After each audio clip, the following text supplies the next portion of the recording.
This week I learned a lot of you know Anne Rice, but you've never read Anne Rice. And I feel like it's my job to get you to read Anne Rice.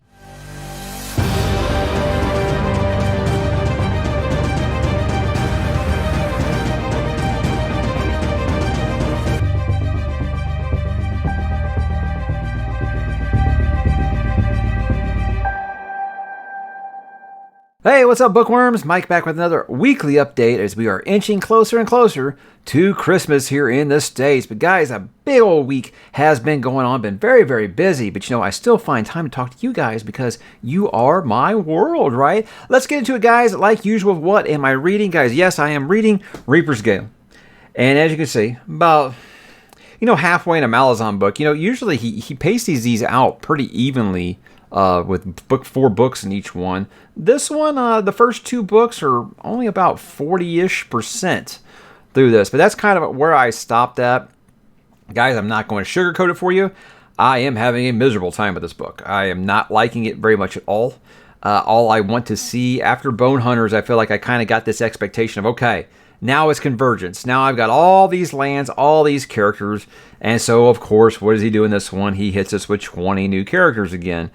And unlike previous books where they have grown on me, not yet. I'm not really very interested in these at all. There's some new characters, like this Red Mask character I thought sounded cool, and I was like, but you know what? I feel like I've done this before. It kind of feels like Great Value Karsa. I'm not really digging it at all. Any of these new characters just aren't really hitting the notes that I need. I don't care if you put a couple of dinosaurs with swords for hands next to them. It really isn't doing very much for me. I just want to get to my main event. My fatal three-way that I keep talking about in this book that I've been waiting for, and it feels like we're taking too long to get to it. So I feel like it's kind of killing all that momentum that Bone Hunters and Midnight Tides built up, and I'm trying to stay positive here, guys, but right now, the first half of this book, it's right now it's battling it out with House of Chains for my least favorite Malazan book. But you know what? There's still like 700 pages to change course here.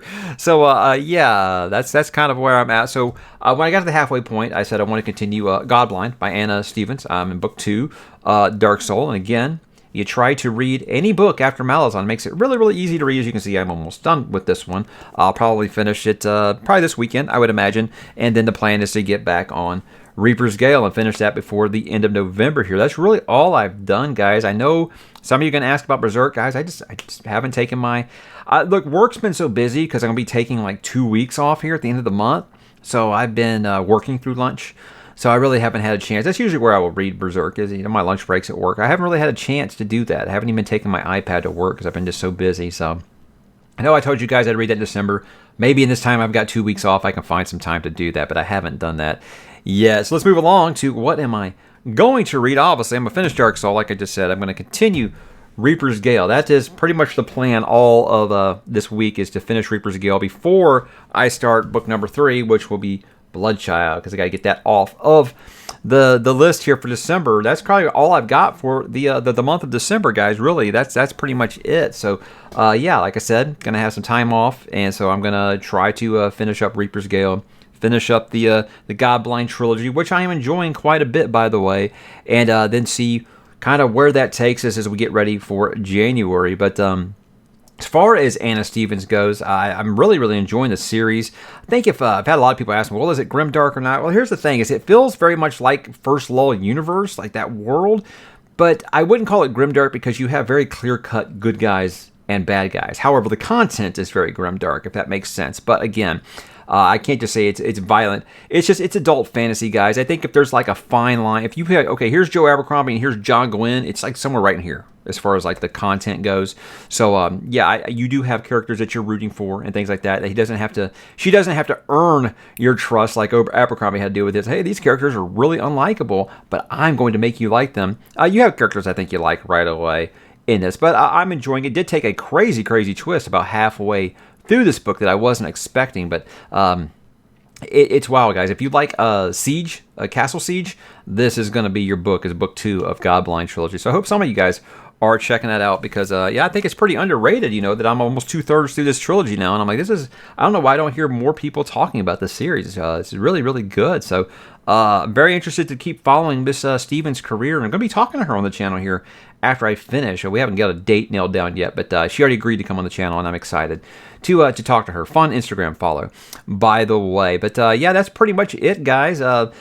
Moving on along to this week on the channel. Look, real life, like I said, it's just been a mofo this week. We had something every single night. This Monday, Tuesday, Wednesday, Thursday. So we had work, and then we had something each night because of the kids, because of Christmas, scouts, going to see Santa, all that stuff. There's been stuff going on like crazy. So I recorded everything early last week. I recorded everything on Saturday last week, and that was right before the news of Anne Rice's passing, which is why for a couple of those videos I put the disclaimer at the beginning that I recorded this before, because I'd actually talked about her in one of those videos, and I just wanted the people to know that's why I didn't mention her passing in that video. That's why I wanted to do that. But again, guys, if you don't know, if you're newer to the channel, my holy trinity in high school was Michael Crichton, Stephen King, and Anne Rice. That was the three authors that I read like crazy. And now that I've lost 2/3 of that trio, it's very, very sad. And I gotta say, Stephen King, make sure you're listening to your doctor. Make sure you're eating right, because I can't be losing all three of those, here. And it'd be real tough for me to accept. As far as Anne Rice goes, I mean, what more can I say that I haven't already said on the channel? I've done a Why You Should Read on the Vampire Chronicles. I've also reviewed just the Interview with the Vampire, which I think everyone can enjoy no matter what genre you're into. I think that everyone will find something to like there. But yeah, one of the essential coming-of-age authors for myself. This was what basically set the bar for me for all vampire fiction, and I don't know if anybody will ever top what she did. So a true legend. She lived a great life, 80 years old. I try not to get to the thing where people are like, are you okay? Like, I wouldn't say I get really like seriously broken up about people that I've never met passing away. It sucks because, they've been a part of my life. I feel like, I've had so many of their words in my head for so many years. It's tough to process sometimes. But, Anne Rice had kind of been out of the public image for quite a while now. So I think that made it a little easier to process than, say, if like Stephen King passed, God forbid, or something like that. But it never makes it easy to see, someone that that's been a part of your life for, 25, 30 years pass away. It's just kind of, it's tough to kind of process, I think. But yeah, I've had a lot of people tell me, hey, I've never read Anne Rice before. I've heard of her. Obviously, I've heard you talk about her, know about your love for her. I've never actually read her, but now I'm going to make it a point to. Well, I hope you guys do make it a point to read Miss Anne Rice. And I'm going to be reading The Mummy next year, and I'm excited to see what she does outside of Vampire Chronicles. And I was excited to do that before she passed away. So yeah, you guys need any pointers on where to start? Like I said, I've got those 2 videos on the channel. Help you out just fine. And I hope more of you will discover Miss Anne Rice, because she will forever be my vampire queen. I gotta talk about the last video for a second here. Look, if you guys aren't liking the content that me and Madison are talking about, it's fine. I 100% am fine if you don't agree with what we're saying on those things. This channel's all about being able to disagree. Here's the deal. If you guys want to say really mean things about us, please aim those at me. I'm used to it. I can take it. You guys want to criticize me. You want to call me names. You want to say I got bags under my eyes the size of, suitcase. That's fine. That's fine. I can take that stuff. I've been doing this for a couple years. I'm used to the over-the-top criticism. It's fine. It makes me giggle a little bit. But here's the deal. Leave Madison alone, okay? Madison is a real-life friend. And I don't want people thinking that it's okay to be completely shitty to guest on my channel. So I would appreciate, again, if you guys don't like things that we're talking about, or you don't like something that Madison's talking about, be an adult. Give some constructive criticism. Basically, just don't be an asshole. That's basically all I can say, is because she's one of the kindest people I've ever met. And I don't appreciate people speaking about her that way. People were saying that we're cutting each other off. Look, guys, me and Madison are real-life friends. This is the way that real-life friends talk. If you want like a more professional setting, this isn't a radio interview. It's just our discussions. So I'm sorry if that makes it kind of jarring to listen to, but I would appreciate if people would stop being cruel to a guest on the channel, because I really don't think that that's the kind of audience that I've built here. And yeah, I'll stop being dad now, but I'm asking you nicely to please stop being mean to my friend. I don't appreciate that whatsoever. So again, you guys feel like you've just got to get that vitriol out, aim it at me. Tell me I got goofy head or something. That's fine. I got no problems with that. I'm used to it. But please, be nice. That's all I'll say about that. I also did a Witcher wish list this week, and that's for season 2 of the show. But really was kind of gauging interest, because it seems like interest for the Witcher season 2 isn't as high as it was for Witcher season 1. So I was kind of gauging interest for that, see if people wanted me to do anything for Witcher, but not that much interest, it seems like, in that video. So I don't know if I'll be doing any content for the Witcher show at all. And I'll talk about the show in TV and movie talk in a minute, but really it's just everything that was in the Witcher, the second that book, Blood of Elves, that I hope to see them do on the show. But I did it in kind of a non-spoiler fashion, so I'm not going to ruin anything that hasn't happened on the show yet. But, I feel like there's been lots of room for improvement, and it sounds like they've kind of done that. So I'm excited to watch it. The plan is tomorrow, or actually when you're watching this morning, I'm going to watch the new Wheel of Time, and then I'm going to start binging The Witcher. Got a couple of Christmas shopping things to fix, but, see if The Witcher will let me get off the couch. That's the plan, really, for this week. I'm very excited for season 2. I did some more end of the year content. I'm trying to do just one of those videos a week so I don't hit you guys with them all at once. And this was my standalones and palette cleansers I plan to do in 2022. Now, those are loose. Those are just depending if I have time, things like that. I don't want anybody thinking I'm going to read everything I list there. It just kind of worked out last year. I did end up doing that. But I say when you're a fantasy fan, you get roped into a lot of series, a lot of long series, book 1 of 10, things like that. It's good to have those little standalone books, or, a series that doesn't require a lot of brain capacity to get through. So that's just kind of a list that I like to do. Basically, a lot of that is just recommendations I get from people, and I want them to know, yes, guys, I do have these on my radar. After Malazan ends, there's going to be no more of these locking into these long series, at least not on a tight schedule. So, it's kind of the future plans kind of thing, but stuff that I can kind of fit in between these big epic fantasy series. I think everyone should do that. It'll help you keep from getting burnt out, because burnout, quite a real thing, guys. November 2021 book haul. Obviously, the interest in the book haul is always basically the highest I get on this channel. People like the book hauls. They like to see what books look like. They like to see what they look like, what the spines look like. Do the spines match? What size are they? Things like that. Do all the covers have the same thing? Besides orbit, can anybody get their spines right? Things like that. It's book collector things, guys. It's just one thing that some people just aren't ever going to understand. Like every time I do one of those videos, people are like, well, why do you got so many books? Were you ever going to reread them again? What's the point of it? The point is, I'm a book collector, guys. I think everyone has one thing that they collect, and it's one of those things like, who cares if you never touch it again? Who cares if it just collects dust? That's your thing, right? Well, my thing is collecting books.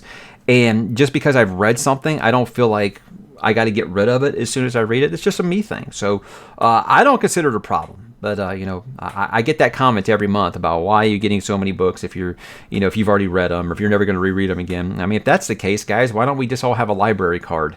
What's the point of actually buying a book? So I don't really understand that. But book hauls are always a lot of fun. Talk about a lot of books. Kind of helps you get some stuff on the radar that you're going to read in the future. And, of course, gives me an opportunity to say thank you to people who were nice enough to send me something. Let's talk about a little bit of next week plans here. Now, look, it is going to be Christmas week here in the States. So this stuff is going to be touch or go. It's going to kind of depend on how things go. I work until Wednesday, and then Thursday is Christmas Eve, and then, of course, Friday is Christmas. So kind of some of the stuff just depends on how much I'm able to get done this weekend. Kind of like with this. Like I said, we will be doing our Wheel of Time, The Dark of the Waves. That's episode number 7. I think with this one, I think I know it's coming, and I think that this is going to be a big episode. I don't know. We'll see. We'll see what happens, but I think all the complaints that we've heard from people in the last one, you're going to get a lot of that resolved in this episode. But I could be way wrong. Who knows? But I think I know what's coming this episode. I'm very excited to see it. And, of course, to talk to Madison about it. Big one next week, why I decided to read. We're finally, guys, we're going to be getting into this in January. So I'm going to be doing my why I decided to read The Memory Star on a Thorn by Tad Williams. Why I decided to read videos are kind of like the why you should read, except it's more of a story about what brought me to this. My history with it, why am I interested in doing it, what's the legacy about it, what's opinions on it, things like that. And I'm finding there is a lot bigger audience for this series than I thought there was, because anytime I talked about it before, it was like crickets. But I just mentioned it on Instagram, and I got like a crazy good reception. So I hope a lot of those people will join us. We're starting in January with book 1, but I think that video, telling the story about my brother and I and our conflict over this series over the years, will be a lot of fun, as well as other things I've heard about it. And something else I'm going to be doing, I talked about it recently, a series that I've retroactively named Interview with the Author, which is actually Anne Rice inspired with Interview with the Vampire.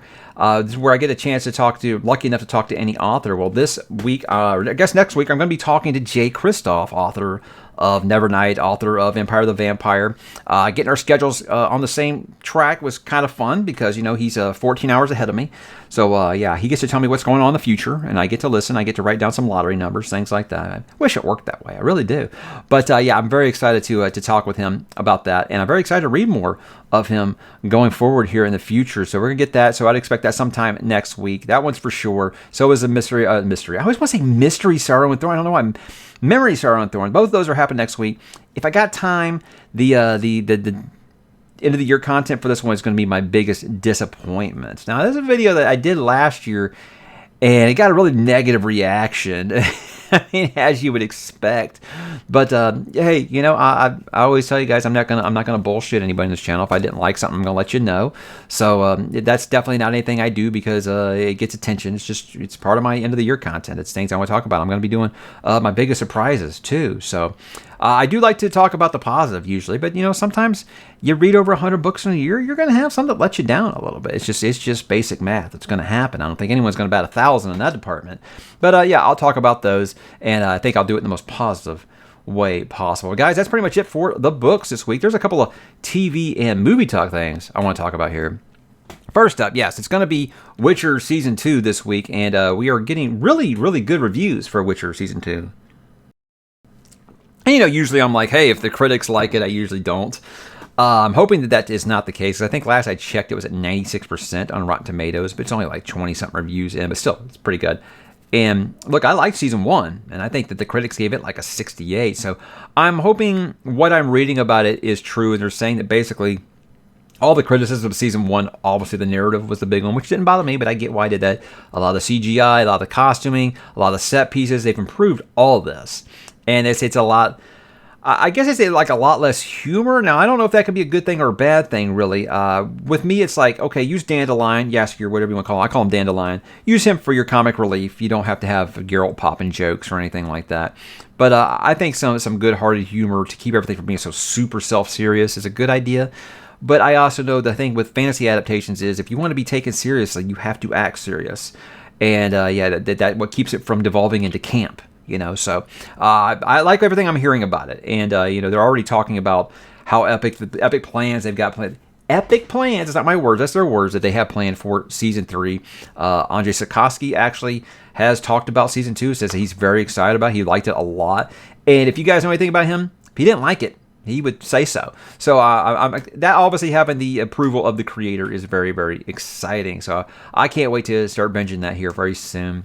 I guess I should talk about that Fantastic Beasts 3 trailer.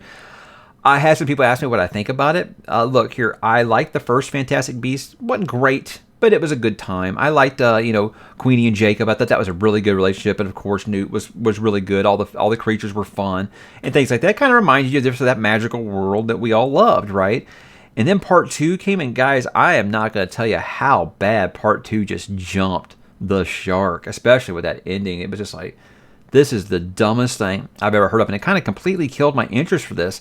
Also, with the second movie, it's like, you named your movie The Crimes of Grindelwald, and you don't have any Grindelwald in it because they were all scared of the allegations with Johnny Depp. So much so that they replaced him in this movie. I'm not going to get into the politics of that because I don't do that here.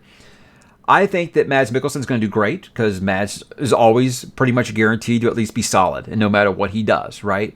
I don't know. I just have no interest in this. It's weird. This will definitely be a wait for digital for me. I think with the first two, my wife and I, because we were watching all the when we were first dating or whatever, we were watching the last Harry Potter movies in the theater and stuff. So it was always something we made like a date night out of, and we don't have any interest to go see this one right now. So trail looks neat.